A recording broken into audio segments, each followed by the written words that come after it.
This is not me saying that that's a negative. People are just different and people respond to emotional situations in different ways. But like the one thing I did learn is that chasing them will literally get you nowhere, because you cannot change someone's emotional maturity overnight. If that is ingrained in them, you're not changing that. And that's why you have to remember that like this has got nothing to do with you.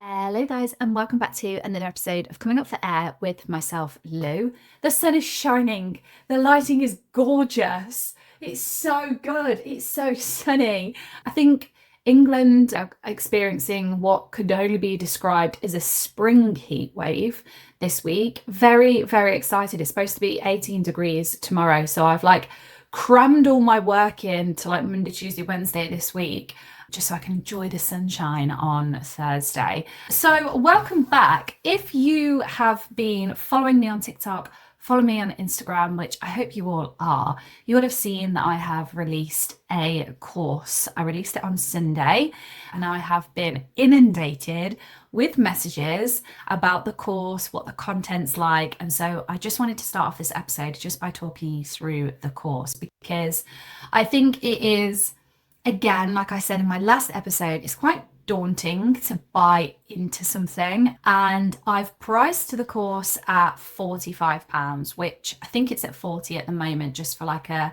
introductory offer. I was going to do that for a day, but I've decided to just do that for the entire week, so it'll be at £40 when you listen to this. So if you still wanted to go and purchase it, then it is going to be at £40. But the whole idea of the course was to be able to give you more than just an hour's episode. I said last week that I couldn't cram everything that I wanted to cram into that hour's episode into an hour episode. And there's a lot of things that, like practical advice, that I wanted to be able to give you. So like teach you how to do your affirmations, teach you about the mirror work, teach you about, becoming uncomfortable, recognizing your emotions, teach you how to create boundaries. And you just can't get that into an hour's episode. And I think as well, what I didn't want to do is make my hour-long episodes too niche for people. I still want to be able to talk to the people that are really going through it. And I know that when I was really going through my breakup, a course in becoming the best version of yourself would have been great for me, just as I'd got over kind of the hump of the sadness. So I want my hour-long episodes to be able to relate to a lot of problems and issues that people are having whilst going through their breakup. And I said in my last week's episode, my courses are to niche down on the pain points. So I'm going to be doing one on no contact, because I get so many questions about no contact and how I did it and how I navigated it, because I kind of go against the grain with no contact, and I eased myself into it, and it used to irritate me when I used to read about going no contact and the courses that were out there, because they were just cutthroat. And I was like, how am I supposed to do this? Eventually I did go no contact fully, but I've also got a different spin on no contact because I worked for my ex for around a year and a half as well. So it was quite difficult for me. So I'm going to put all of that into a course. But I think the reason why I wanted to create that course first is, one, because my 100th episode got so many hits so quickly. I was actually really shocked. I don't really look at my analytics like soon after, but I kept like seeing, you've just got this hit, you've just got this hit, you've just got this hit online. So I was like clicking on my analytics thinking, oh my God, this is a really popular episode. And also because I get loads of questions that are like, my ex has come back and, I don't know whether to take him back. And I think if you are in that sort of limbo period as well, it's a really good course to listen to, even if you just listen to it for the first time around and then go back to it and do all the practical steps that I've given to you. It's a really good course to be able to introduce into your life at that point of your breakup, because you realize that you're becoming a stronger person, and that this person that you are becoming will protect you in the future. And I think now when I look back, and people said, your ex always comes back. I mean, I am a clear indication that that doesn't happen. Because apart from the story I tell about the guy that I was with, like before my ex never came back. However, should he have come back, or if he comes back in the future, I know that I have created a life for myself that doesn't actually include him. It includes somebody, but I know now that I have created boundaries. I've created, new hobbies, new spaces. I've got new interests that, like, we just wouldn't be compatible anymore. And in doing so, I've managed to protect myself from my ex coming back, because I think it is really easy and really common for you to find it hard if your ex is coming in and out of your life, especially like, people say to you, and just so like, it's really weird because people do say to you when you go through a breakup, like, oh, if he turned up to your house, like, if he turned up on your doorstep. My ex turned up on my doorstep now, I'd ask him if he was lost.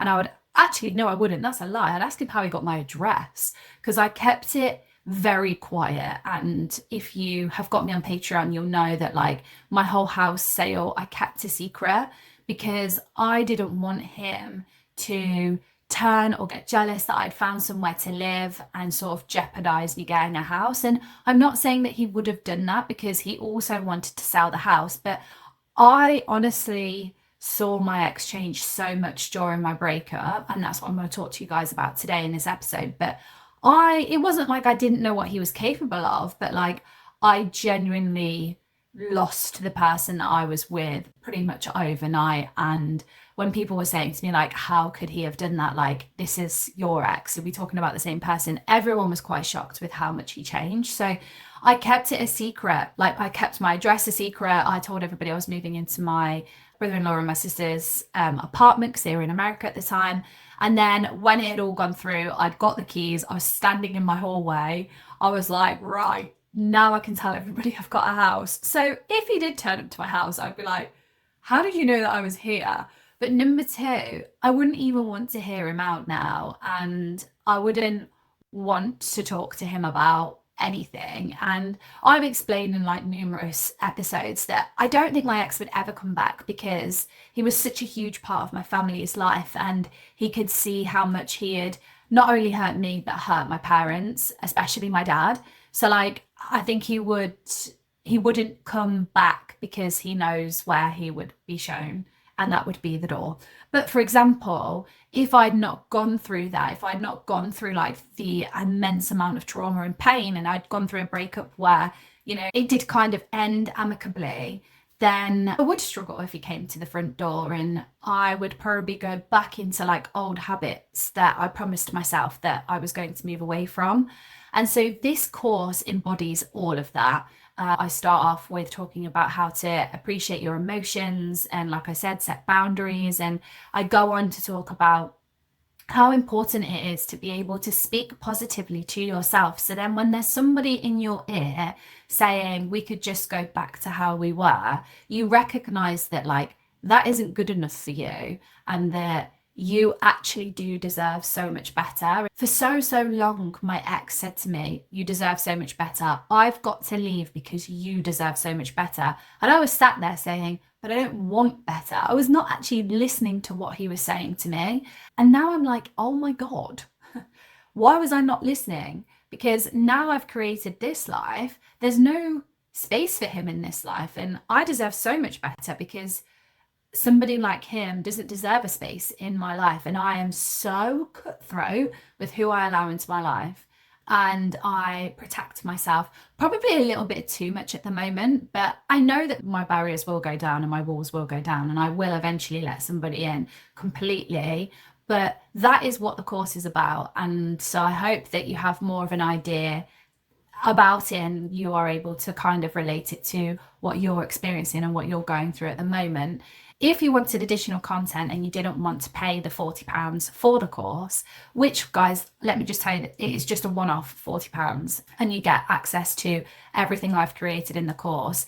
It includes a 36 or 37 page guide as well. So you get 2 hours of content. You get half an hour video per week with a guide, basically a video summary, what you will learn in the chapter, reminders of your affirmations. And so it is really, really, really like jam-packed with loads of stuff. And I've got my first review this morning, so I'm going to share that on my Instagram this afternoon, of one of the girls on my Patreon who has the course. She's done week 1 and it's really, really positive, and that is the reason why I wanted to send it out to my Patreoners first, because I know that they would be almost proactive in listening to it and like completing the first week. And I've said to them, like, can I just have like a weekly feedback of the course? So they've done that for me, bless them. But if you did want additional content and you didn't want to purchase the course, you're still trying to, work out whether you trust me or not, you can head on over to my Patreon. I don't know why I'm pointing this way, because my Patreon's not this way. It's probably down here if you're watching me on YouTube.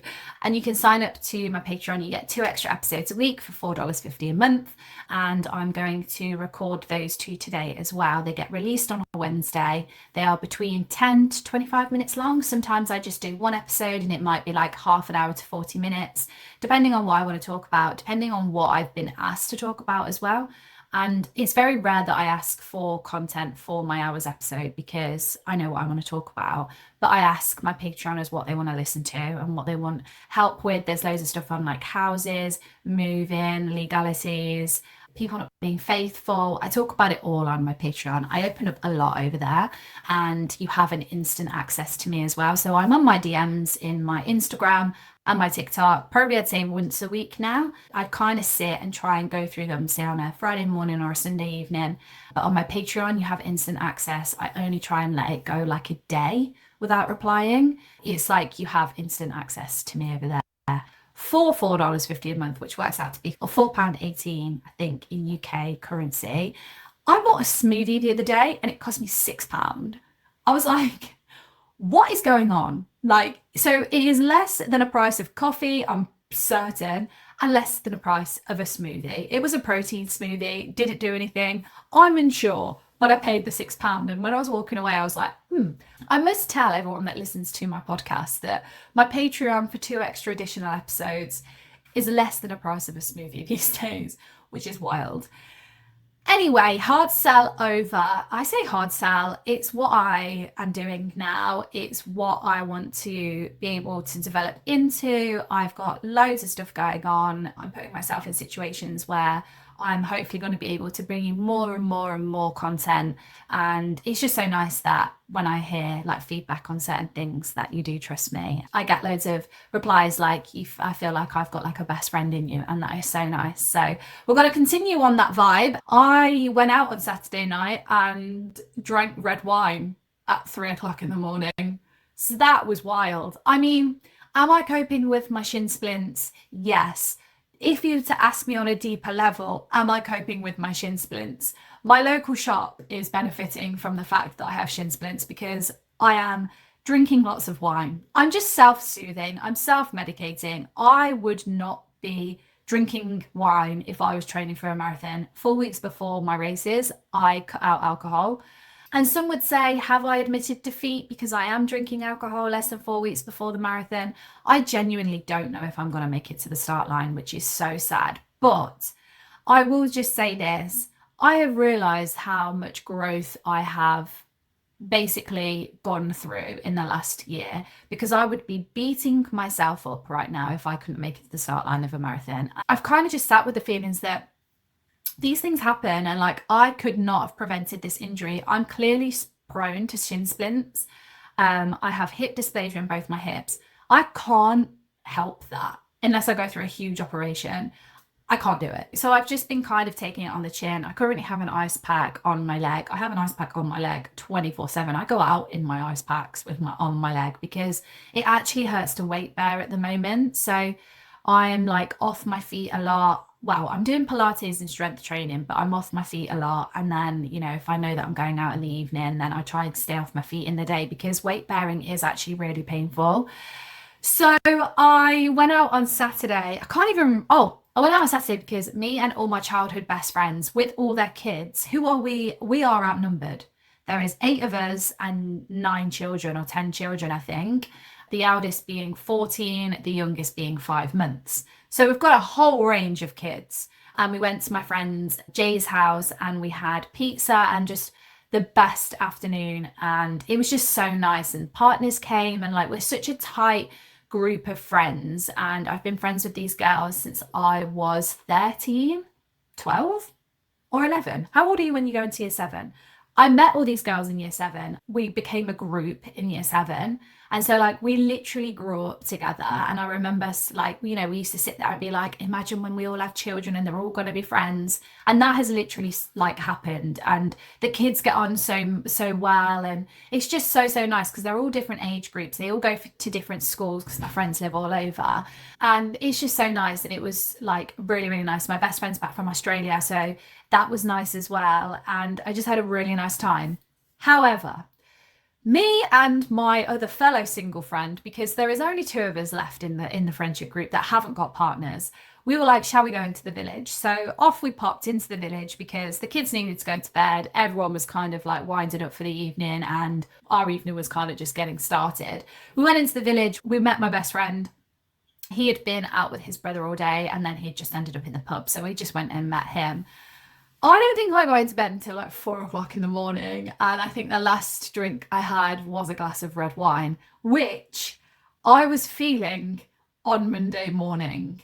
Now, I'm not a red wine drinker, and I don't know what possessed me to think that drinking red wine was ever going to be a good idea. But at the time, it felt like a good idea. So I firmed it and I drank it. And in the morning, my God, Sunday, I could barely lift my head off the pillow. I have not been that hungover for so long.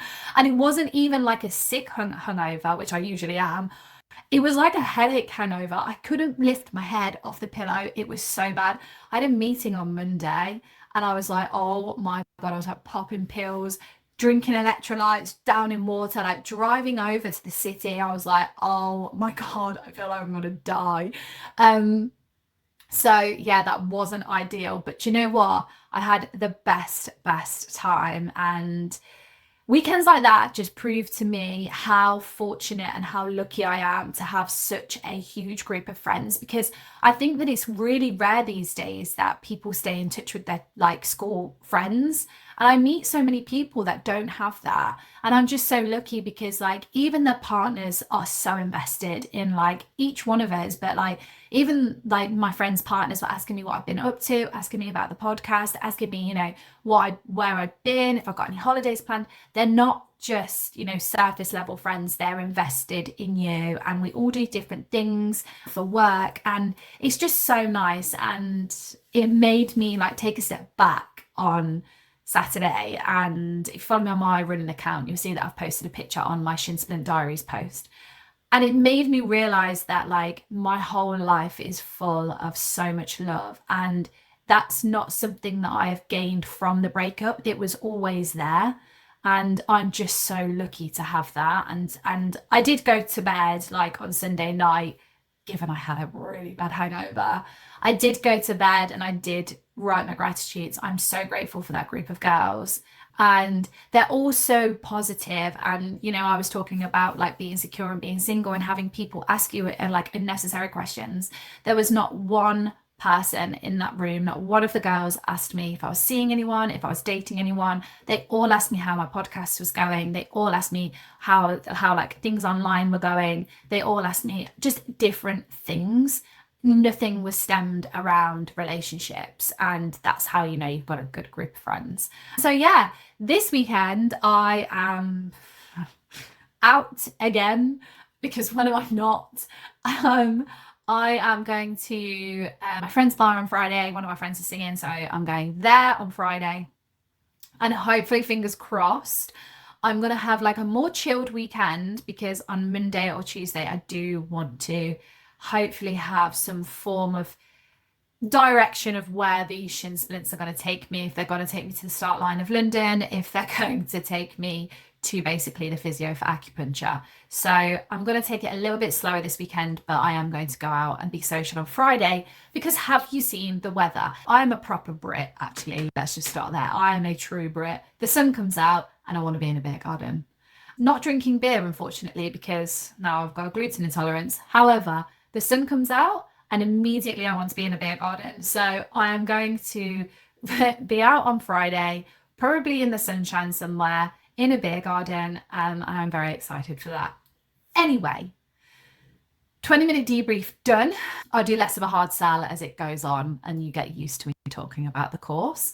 So it'll be more of a debrief in the start of these episodes. But today I'm going to talk to you about why, or some of the reasons why, your ex will have gone cold during your breakup. Now, I obviously started this episode off saying with me buying a house, that my ex literally changed overnight. And I genuinely could not fathom how somebody's personality changed in like so quickly. And I get so many messages of people saying they've gone completely cold. I don't understand and I don't know how to deal with it. So I'm going to break it down. I've picked out some common scenarios with people who have said, that they're going through certain things. I've picked out some common scenarios that I really struggled with. And I've added in practical steps on how I would have dealt with it, or how I did deal with some of them, and some mindset shifts as well. So without further ado, guys, let's get into it. Okay, sorry guys, I just had to go and grab a banana because I can hear my stomach rumbling. So if I can hear it, you can probably hear it because this mic is so sensitive. It picks up everything. I just had to run and grab a banana. So sorry if the picture is a bit distorted or like I look different in this scene, because I thought I need to click pause, run and get some food, because I thought I can't sit here for the next 40 minutes yabbering on to you whilst my stomach is rumbling. So we just had to fix that. Anyway, as per usual, my notes are here. If you are watching on YouTube, I'm going to probably be looking across here just to read my notes, just to make sure that I've covered everything that I want to cover. So I'm going to start off with your ex going cold during a breakup. Now, I want this to be positive, and I want you to really just open your minds as to not seeing your ex for once in a bad light, because this is going to be quite a difficult episode to listen to if you are seeing your ex in a bad light.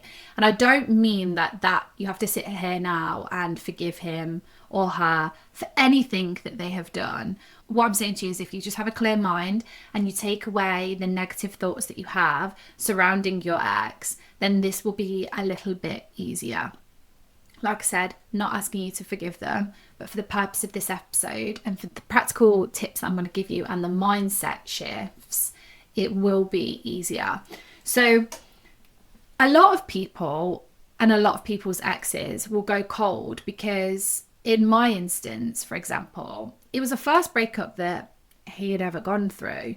It was the first breakup that I'd ever gone through, and we did not know what we were doing. We tried to stay friends. We tried to get through it together. We tried to keep it secret. We tried to navigate through this really strange time together. And I think for the first couple of weeks, we didn't really hear from each other because I was trying to give him space, because that's what he said he wanted.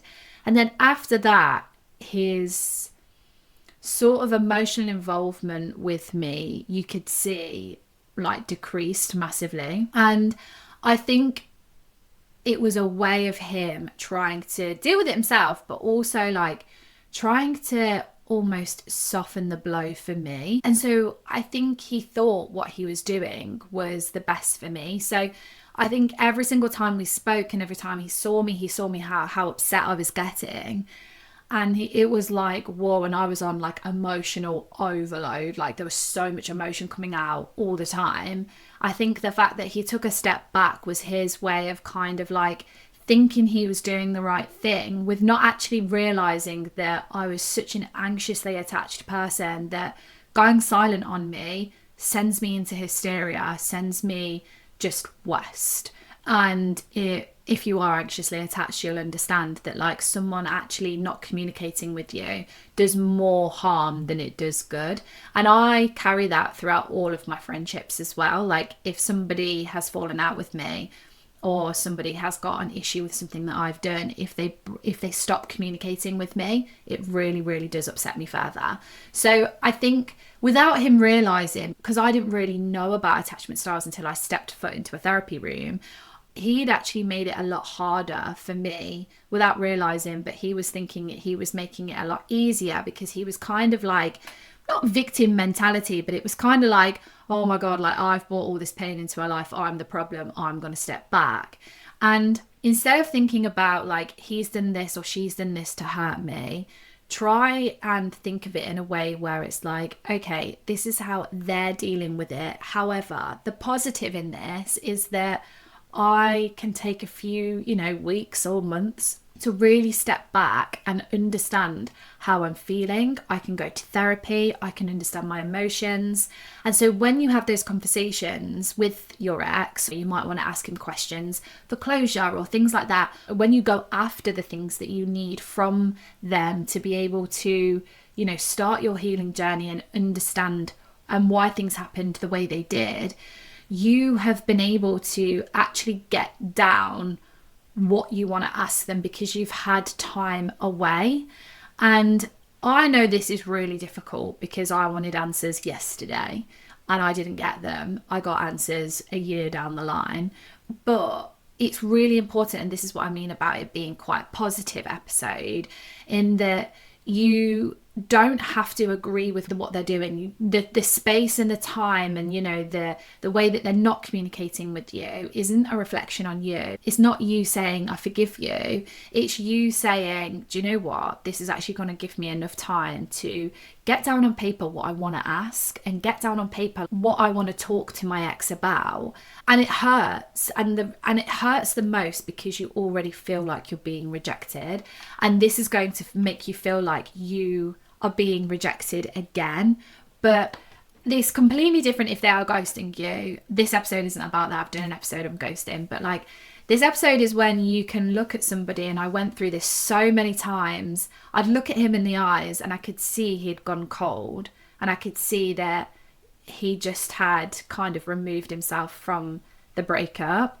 And I chased and chased and chased and chased, and I was like poking a bear that didn't want to talk. And it was like, why have you done this? What does this mean? Where are you going? Who are you staying with? Who are you talking to? Where are you going? What does this mean? It was like constant, and I was constant. And I always say that like I'm so honest on these episodes, and because I don't out my ex, I just kind of tell the story of what he did. But like I also, if he was to tell his story, he would say that like I did put a lot of pressure on him for a long time because I was so friggin' lost. I had no idea what was going on.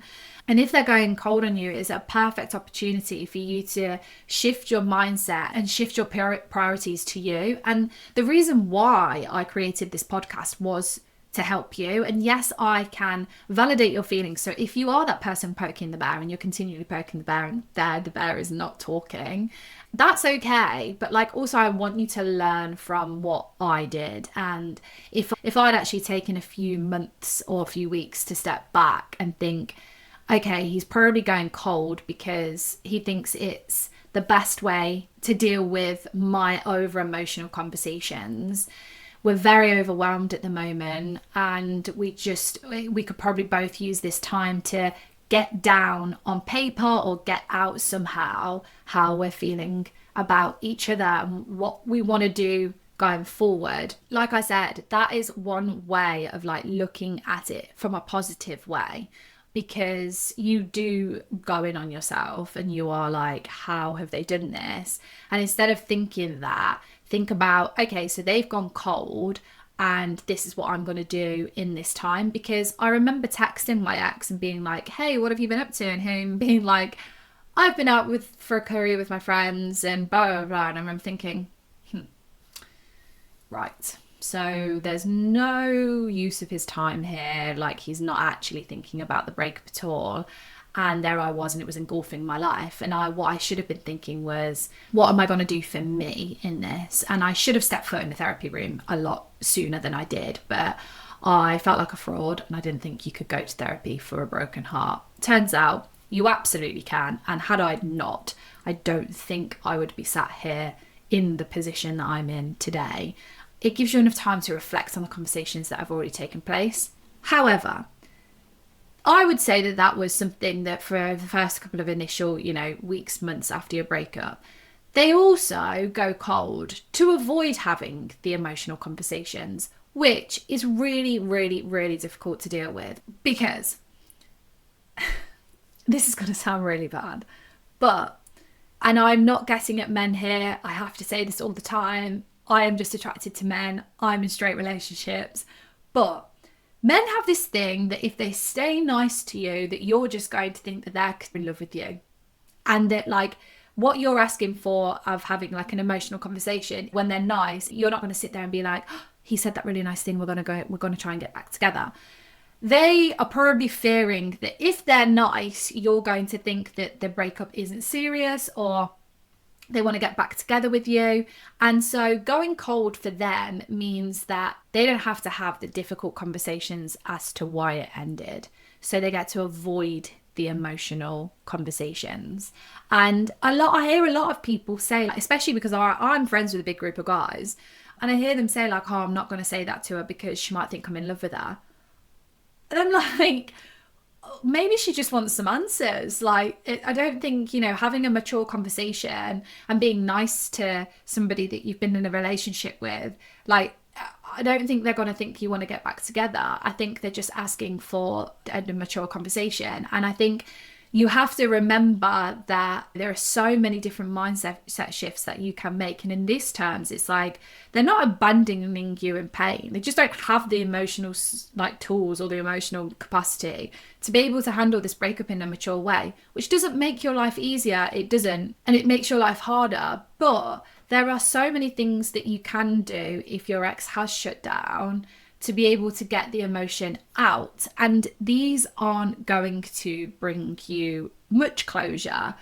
But I truly believe in my instances that my ex avoided all these emotional conversations because he absolutely could not deal with the fact that he could physically see how much he was hurting me. And that is probably one of the biggest reasons why I think he never came back to have certain conversations, because he physically could not accept what he had done.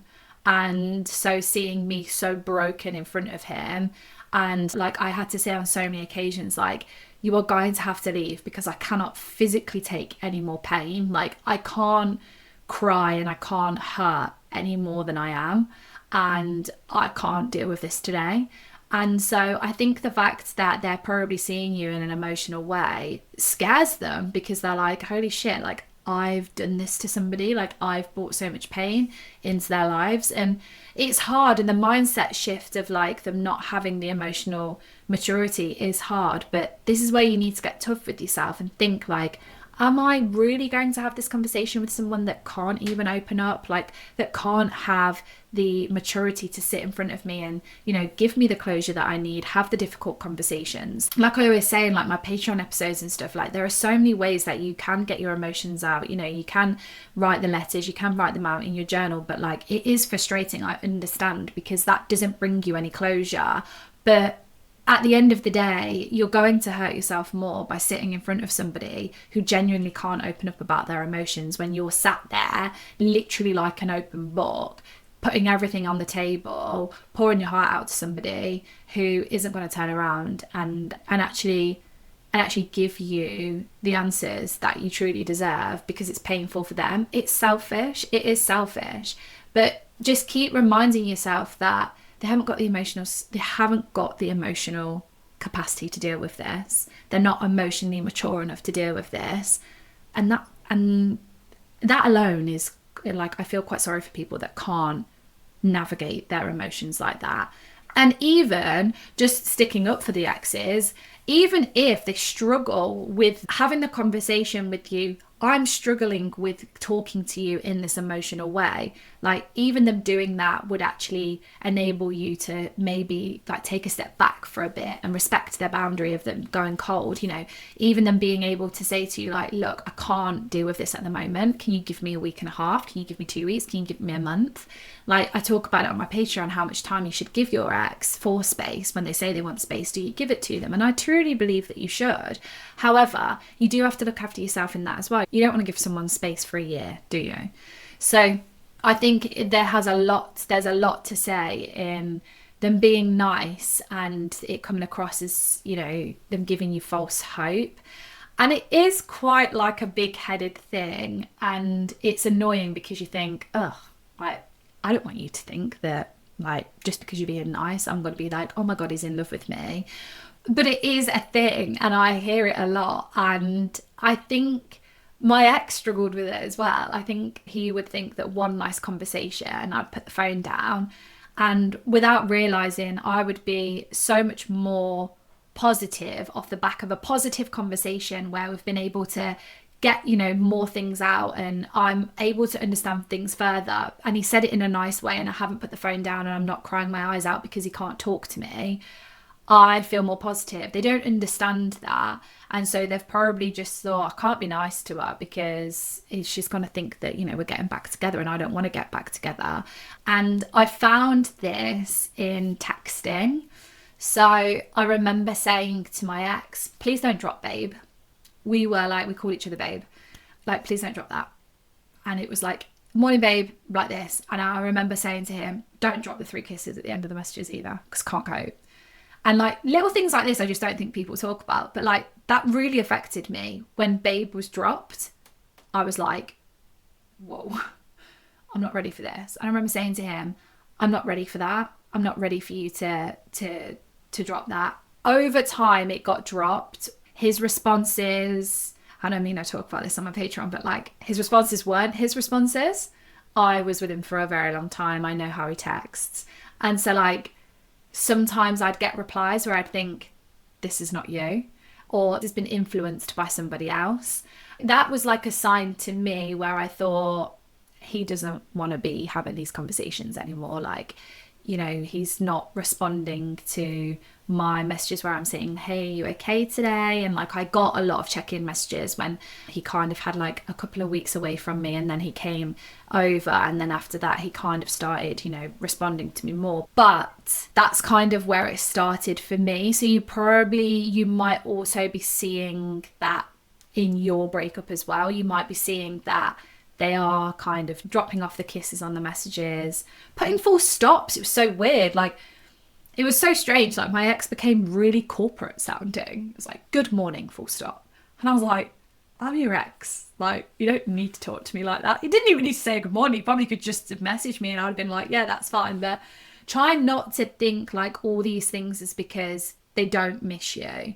Try not to think, oh, they're messaging me like this because they don't miss me.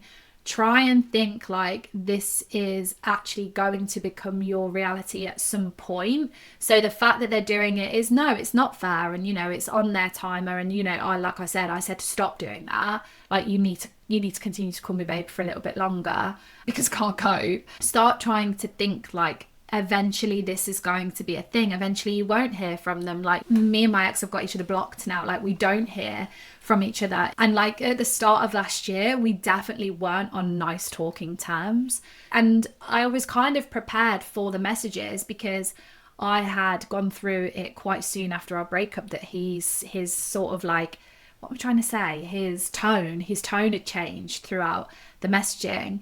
And so like flipping it, and like I said, I wanted you to feel positive about these things. And that's an instance where you can start to kind of think, oh, do you know what? Actually, in the future, this is probably going to benefit me a little bit. And like, yes, it's shit now, but like it is going to benefit me. Don't mistake their silence for their lack of feelings. Like, that's something that I did a lot. I remember saying, you obviously don't care. And it wasn't the case. He did care. He just had no idea how to handle anything, and knew what he was doing was causing so much harm.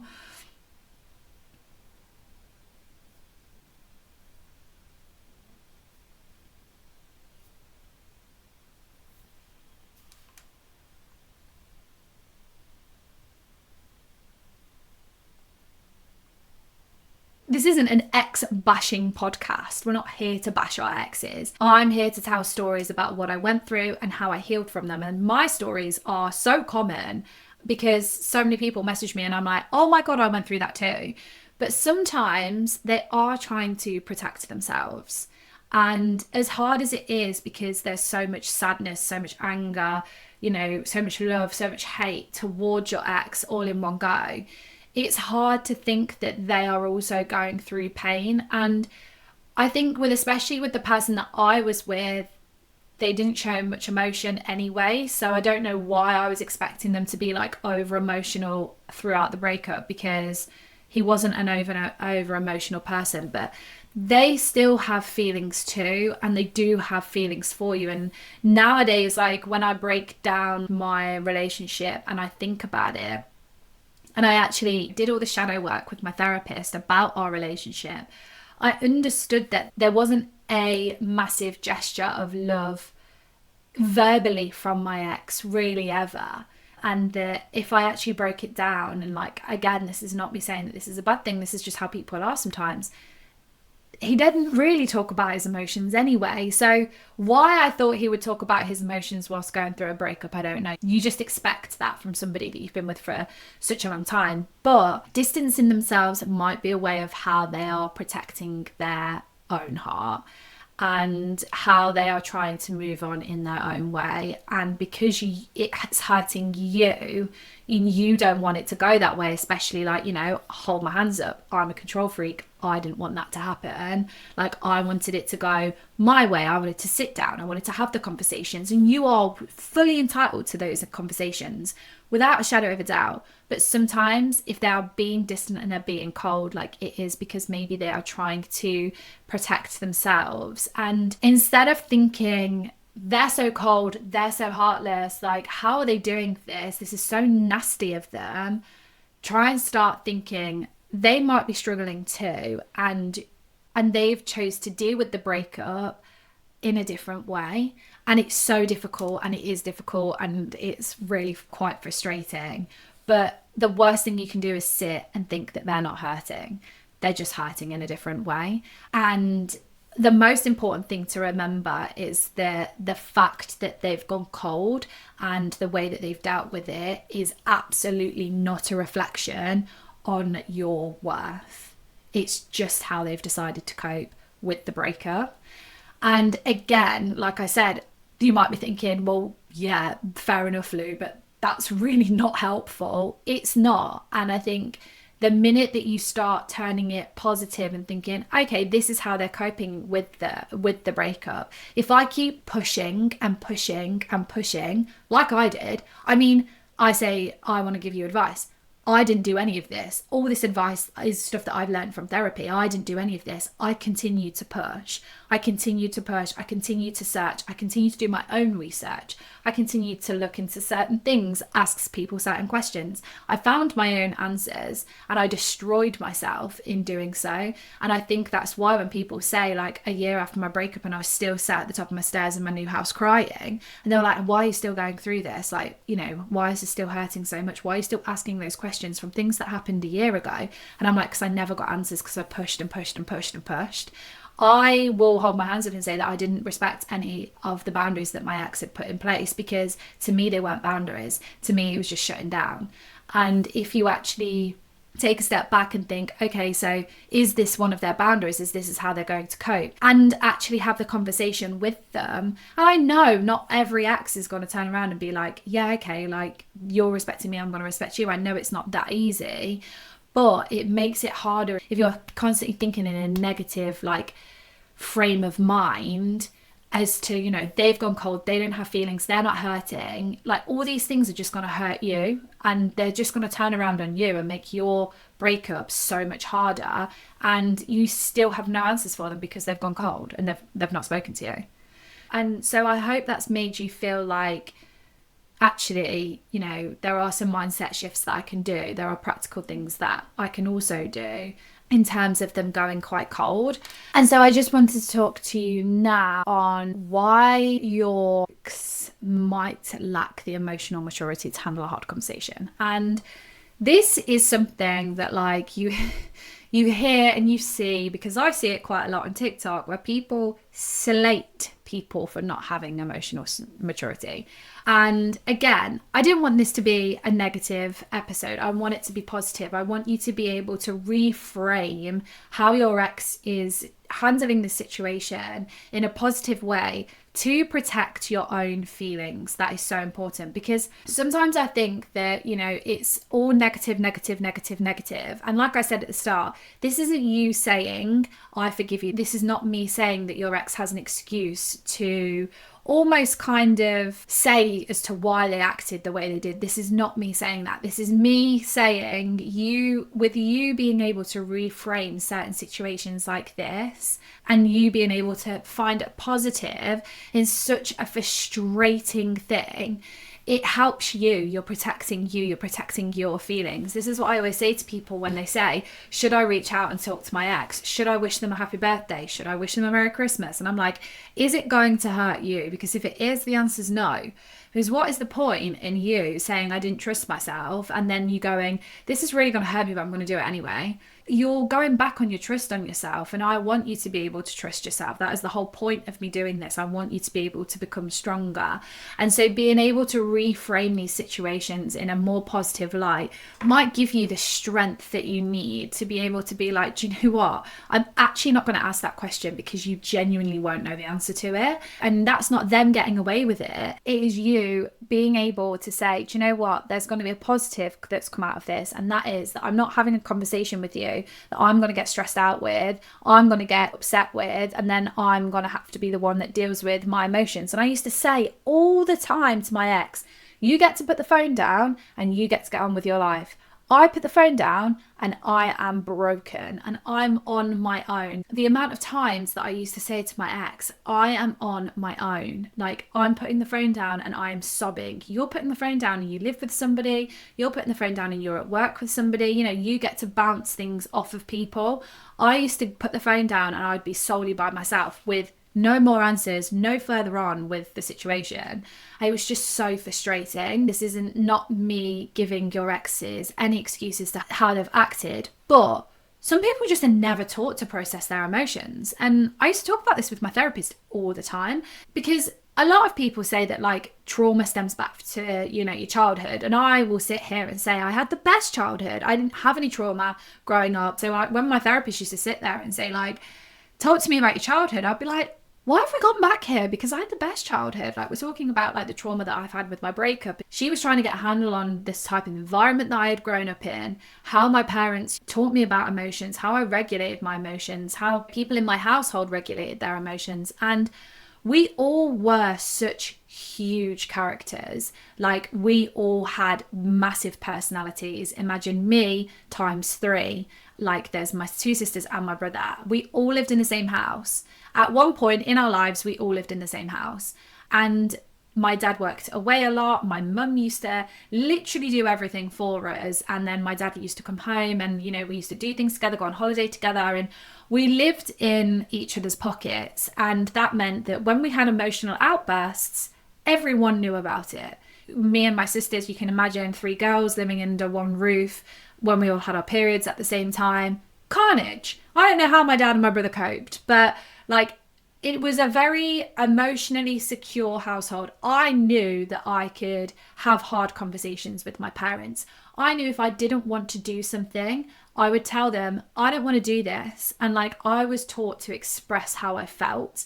And I remember just with going to university, I remember having the conversation with my parents and being like, I'm not going to sixth form because my sisters and my brother went. Like, you can't make me do that. I want to go to college. I want to do a hairdressing qualification. I don't think I've ever talked about that, but I want to do a hairdressing qualification. I don't want to go to university. And I remember my dad having this massive conversation with me about like how he felt about it. My parents used to open up to us all the time. And yes, my mum did a lot of the disciplining, but I was brought up in a household where, like, if my mum and dad had a problem with something that we were done, it wasn't swept under the rug. And like, even now in our adult, like really with our adult relationships, like, we will have conversations with each other and it gets heated. And even with our parents now, because we're adults, like, and we have like adult conversations to have, they get heated, but we're all really tight and we're all very close, and we all know that we can go to our parents with a problem and that we can emotionally express ourselves. And that is something that I had never thought of, and I never thought it would have any sort of impact on my breakup. But the fact that I felt so secure in talking about my emotions with my ex was because of how I was brought up. And a lot of people don't have that. And I was shocked when my therapist said to me, you don't know, I didn't know my ex when he was growing up. Like, obviously I met him when he was 16, but like, I didn't know him when he was growing up. you might not have known what type of household that your ex had been brought up in, and they might find it difficult to express their emotions because, you know, especially with men, being an emotional man, you get ridiculed. I will openly express men crying makes me feel a little bit like, oh, I don't know how to deal with that, because I remember the first time I saw my dad cry and I was like, oh, like my dad's a very masculine man, and I remember thinking, oh, well, this has made me feel a bit uncomfortable, you know, like now it doesn't. And like, especially with like my dad being poorly and stuff and having heart attacks and, you know, him having to adjust to life on so much medication in the morning. Like I seen my dad really go through like medical anxiety,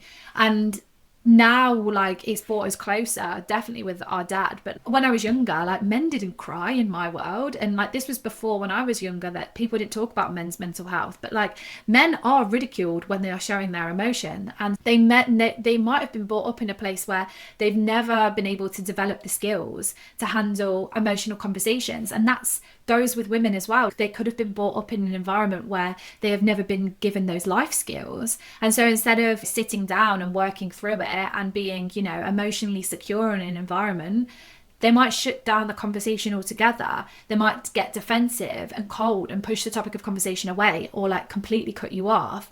And I see this a lot, and I experienced it. People will pretend that everything's fine because they don't want to process the emotion. So a lot of times, and I think it was on my Patreon where I was talking about being ghosted and the story's not adding up. So like you're being ghosted, but they're telling other people, oh no, we just drifted, when actually they cut you off completely. And they will tell a story so it feels right to them.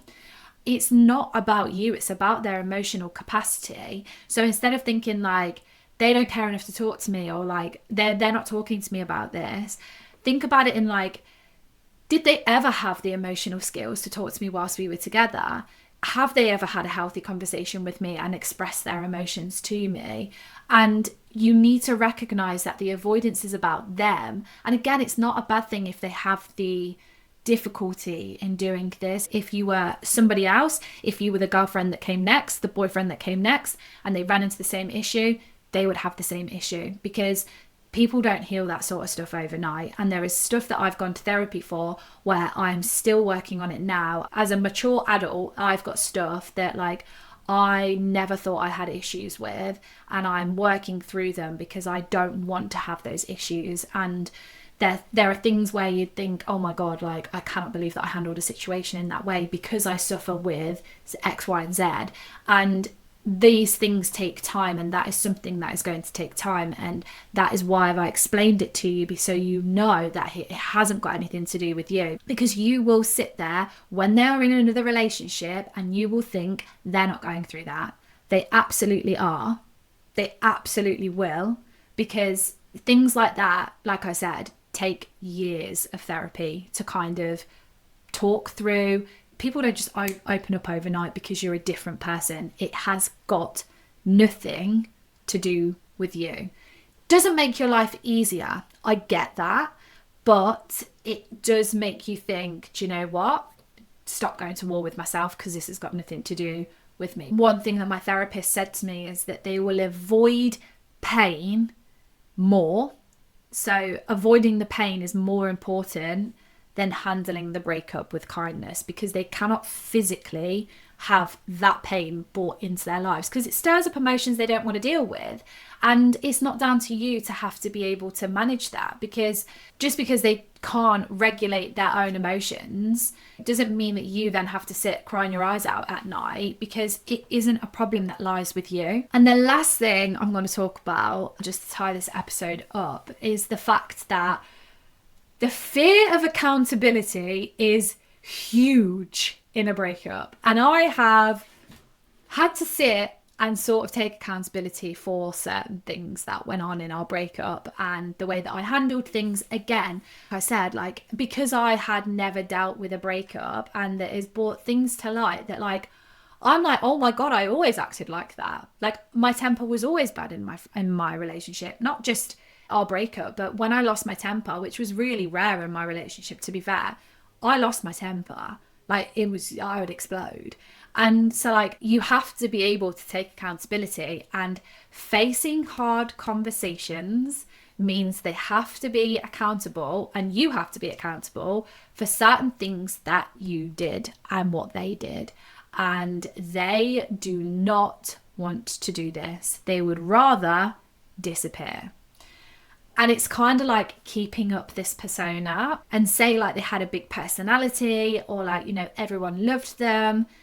Having to admit that they did something wrong will crucify them, and they will avoid it at all cost or get defensive. And even further on that, they almost will blame you and be able to turn it away on you to avoid the guilt, like expressing themselves like, you always get this so emotional, you always get so angry, you always get so upset, like putting the blame on you and saying like, this is why I can't have the conversation with you because you always get like this, not realizing that the reason why you've got like you have is because they haven't got the emotional maturity to have the emotional conversation with you. But they will go cold, they will go defensive, because these types of people do not want to admit what they have done. And to be fair, I say these types of people, when someone's done something wrong, you don't want to admit it. You don't want to admit, you know, that you did a certain thing, especially if it's like really out of character. And I get a lot of messages from people that are like, it's so out of character for them. And you think, is it? Is it out of character, or is this the person they've decided to be now? Are they totally okay with being that type of person? Because that's another thing that I had to deal with. Like, I had to accept that, like, my ex was totally okay with me saying what he did to people. And I was like, how are you okay with this? Like, I don't understand. I don't know why, you know, threatening him and saying, you know, I'm going to tell your parents what you did to me. He was like deadpan. He didn't care. Some people are okay with it, and some people will just go defensive and just make sure that the people around them know their story, and that was it. Almost like, why won't they admit what they did? Why are they not telling people the reason why they broke up is because they did X, Y, and Z? For so long, people thought that my breakup was amicable. It was so weird. People were like, oh yeah, like you just drifted apart. And I was like, no, we didn't. No, we didn't. And I was like, how has this narrative got out? Like, how are people thinking that like our breakup was amicable and that I wanted it? Because I did not want to go through that breakup. But like, instead of thinking, why won't they own up to what they've done? You have to think, and this is one of the best things I think I wrote down in my journal. And when I was going through and doing like the notes for this episode, I wrote it down because I remember thinking, and I remember it to this day. My therapist said to me, somebody won't take accountability if you force them. You cannot force someone to grow. You physically cannot force somebody to grow. I am so good now at owning up to things that I have done. Like, literally owning up, like straight away. I'll be like, oh no, I don't know, I'm really sorry, I did that. Yeah, no, I actually did do that. I used to be all right at it, but like I never used to do it as well as I do now, because it's so important that you are able to take accountability for your actions. You cannot force somebody to grow. You can't force them into a situation where they're going to learn about how important it is to be able to take accountability for their actions. You can't force somebody to go to therapy to talk about their emotional maturity or lack of. You can't do all of this. It's ingrained within somebody. And the more that you fight it, and the more that you push, and the more that you get constantly told, I'm not having this conversation, I don't want to talk to you, the red button, getting ignored, the more that happens to you, the more you are hurting yourself, the more you are bringing pain into your life. And yes, like I said, it doesn't make life easier. Getting closure is really difficult, but sometimes in certain situations, you have to actually accept that you are not going to get it. There are so many situations in my breakup where I've just had to accept the fact that I saw certain things and that's what I felt and that is my truth, because I didn't get closure or the answers from my ex.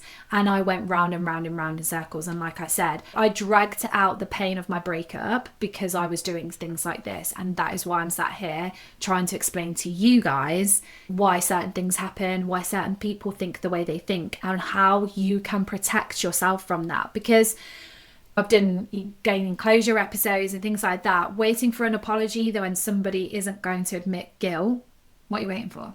You're literally waiting for nothing. You're not going to get that apology because they don't admit what they've done is wrong.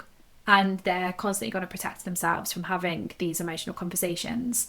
So it's only going to delay your healing. Also, you do have to accept that emotional maturity is a journey and everybody is different. And now when I sit here and do these episodes, I don't know my ex from Adam now. Like, I don't know what type of person he is, don't know what he enjoys, don't know how he spends his time. He could be into, I don't know, anything at this point. I don't know him. We've been apart for 3 years. I have no idea what type of person he is. I would hope that he has seen his wrongs in the breakup, not for what like he did, but also like how he handled situations. And I would hope that he has almost started to explore why he did certain things, just like I did. Like I always say, like I was a very emotional person, and I became like almost very dependent on certain things that my ex was saying, and like I would really obsess over things. I would get very angry, and like I have seen firsthand of me getting angry with somebody outside of my breakup because of something that my ex had done. And I have spent a long time, 3 years, in therapy, trying to understand why I react the way I react. Because yes, it's all well and good saying that all of that stuff, you know, I don't have that. I'm emotionally secure and I'm emotionally capable of, you know, having these conversations, and I've got the maturity. I lack in different areas of my life, and I lack in certain areas of my life. I want to be able to become like the strongest version of myself, but also like the authentic version of myself. I don't know if that's the right word, but like I want to be able to pick out certain things and be like, hey, do you know what? I'm really rubbish at that. I'm really, really rubbish at that. And I want to be able to work on it. And, you know, this is a safe space online, and I do open up and I do say that I struggle with a lot of things. So this whole episode wasn't me getting at people that don't have the emotional maturity. It wasn't me saying that it's a really bad thing. It's just me trying to bring a little bit of comfort into your life to say that these people do exist, and a mature, emotionally intelligent person will hold space for difficult conversations, and they will deal with certain things with compassion. But not everybody has the capacity to do that. This is all a learning curve and all a learning journey. And that's why I said, you know, I hope that people that have lacked emotional maturity in the past have gone and discovered why they do and how they're going to work on it. Because you're both not going to handle the breakup in the same way. If your ex went cold and dismissed your feelings or refused to engage, it's not because you weren't, you know, worth their time. It's not because you weren't worth the explanation. But equally, it is not your burden to fix. You cannot fix them. You can't fix them overnight. And if they have that deep rooted in them, then it's not just going to go overnight. For example, I lose my temper. Overnight, I'm not just going to meet somebody that isn't going to make me lose my temper. I'm still probably going to lose my temper. Do you know? Like, that's how you have to think of it. And so instead of waiting for them to grow and waiting for them to be able to admit not only that maybe they've done something wrong, but they can't talk about it, focus on growing yourself, focus on the positives, focus on making sure that you are creating your big, fat, secure bubble wrap, you know, fort around yourself, and that you are not spending time saying to yourself, I deserve this, why don't I deserve that, I'm not worthy of this, he's completely ignored me, he's done this. Make sure that you are using some of the positive things that I said in this episode to make sure that you are protecting yourself. I hope you've enjoyed this episode. That was a really good episode. I felt like I really kind of like went into like my therapy in that, and that like I've obviously shared like my notes and stuff. I have like my notes from therapy up on my computer screen because she emails them to me, and I like basically copy and paste into like a Word document like what I want to talk about, and I covered everything, and that was like a really good emotional release of an episode. So I hope you guys enjoyed it. Like I said, the course, if you want to get into it, the link is in my bio on my Stan store. It's going to remain £40 until Sunday, then it'll go up to 45. So if that's something you want to get involved in, hopefully you'll be able to see on my Instagram. I'm going to create a little highlight. The reviews hopefully will start coming in from my Patreon users who have got the course already. They had the course a week before it was put out, just to make sure they had enough time to get at least week 1 done, or first couple of days, or whatever. So that is obviously on my Stand store. If you want more content like this, like I always say, head over to my Patreon. I'm just about to upload 2 new episodes today. And if not, guys, I will see you back here on Friday for the Hours episode. Have a glorious weekend. If you are in the UK, enjoy the weather. Don't do what I did on Saturday and end up drinking red wine at 3 a.m. in the morning, because you will suffer on Monday, let me tell you that. Look after yourself, guys. Bye.